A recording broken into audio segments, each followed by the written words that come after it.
Halo Sobat Islami, selamat datang di Islam History Channel. Pada video kali ini kami akan mempersembahkan cerita yang menarik mengenai kisah Nabi Ismail AS menemukan sumber air Zam-Zam. Telah dikisahkan di dalam Al-Quran. Pada suatu ketika Nabi Ibrahim AS hendak pergi, Siti Hajar mencoba menahannya dan berkata, "Wahai Ibrahim, kemana engkau hendak pergi? Apakah engkau akan meninggalkan kami di sini tanpa bekal untuk mencukupi kebutuhan kami?" Nabi Ibrahim tidak menjawab dan tetap beranjak pergi. Siti Hajar pun kembali bertanya, "Apakah Allah yang memerintahkanmu melakukan hal ini?" Nabi Ibrahim menjawab, "Ya, Allah lah yang memerintahkanku." Siti Hajar pun kembali berkata, "Kalau begitu Allah tidak akan membiarkan kami." Mendengar jawaban Siti Hajar, Nabi Ibrahim pun akhirnya pergi dari tempat itu. Setelah melewati sebuah bukit hingga tak terlihat oleh Siti Hajar dan anaknya Ismail, ia pun berbalik. Ia memandang ke arah Baitullah sembari berdoa meminta kepada Allah agar segala kebutuhan istri dan anaknya senantiasa tercukupi. Nabi Ibrahim kemudian kembali ke negeri Syam untuk menemui istrinya Siti Sarah atas perintah Allah.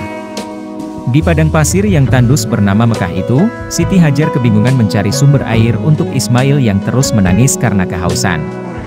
Maka berlarilah Siti Hajar ke sana kemari tanpa arah tujuan. Berkali-kali ia pulang pergi antara Bukit Syafa dan Marwah, tetapi tidak didapatnya setetes air pun. Tiba-tiba, Siti Hajar mendengar suara yang memerintahkan agar Ismail diletakkan di sebuah tempat. Maka diletakkanlah Ismail di tempat sesuai perintah yang ia dengar. Dengan izin Allah Subhanahu wa Ta'ala, kaki bayi Ismail yang menghentak-hentak itu seketika muncul mata air dari dalam pasir dengan derasnya. Lalu Siti Hajar pun segera meminum sepuasnya dari sumber mata air itu dan Ismail pun berhenti menangis. Tak lama kemudian mata air itu makin lama makin melimpah. Jibril pun berkata kepada air itu, "Zam-Zam," yang berarti berkumpulah. Maka dengan izin Allah, mata air itu mengumpul. Sampai sekarang, mata air itu tidak berhenti mengeluarkan air, dan dapat kita kenal dengan sebutan air Zam-Zam. Peristiwa berlari-larinya Siti Hajar antara Bukit Syafa dan Marwah dalam mencari sumber air, akhirnya dijadikan salah satu rukun haji, yang dinamakan sa'i. Para muslim yang menjalankan ibadah haji diwajibkan berlarian kecil sebanyak 7 kali antara kedua tempat itu. Kemudian datanglah suatu rombongan kafilah Arab dan suku Jurhum yang kebetulan sedang kehausan dan mencari-cari air.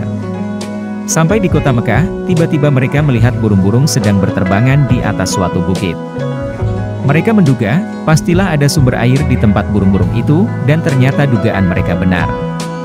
Di tempat itu, mereka dapati Siti Hajar dan putranya Ismail, berada di tepi mata air yang jernih dan makmur. Maka orang-orang Arab itu menemui Siti Hajar dan memohon izin untuk mengambil air di tempat itu. Siti Hajar mempersilahkan dan minumlah seluruh anggota kafilah itu dengan puas. Setelah sekian lamanya, kemudian Nabi Ibrahim datang ke Mekah untuk menjenguk istri dan anaknya. Sesampainya di sana, terkejutlah beliau melihat mata air yang melimpah dan tenang di tempatnya. Juga di sekitarnya terdapat desa yang subur dan makmur. Beliau pun lega, karena istri dan anaknya ternyata masih hidup sehat dan tercukupi. Siti Hajar lalu menceritakan semua kejadian yang pernah ia alami kepada suaminya. Mendengar itu, Nabi Ibrahim kemudian memuji kebesaran Allah Subhanahu wa Ta'ala yang telah mengabulkan doanya terdahulu agar istri dan anaknya itu serba dicukupi kebutuhan hidupnya. Nah, itu dia Sobat Islami untuk pembahasan kali ini. Bagaimana pendapat kalian Sobat? Tulis pendapat kalian di kolom komentar ya Sobat, dan jangan lupa untuk like, comment, and subscribe.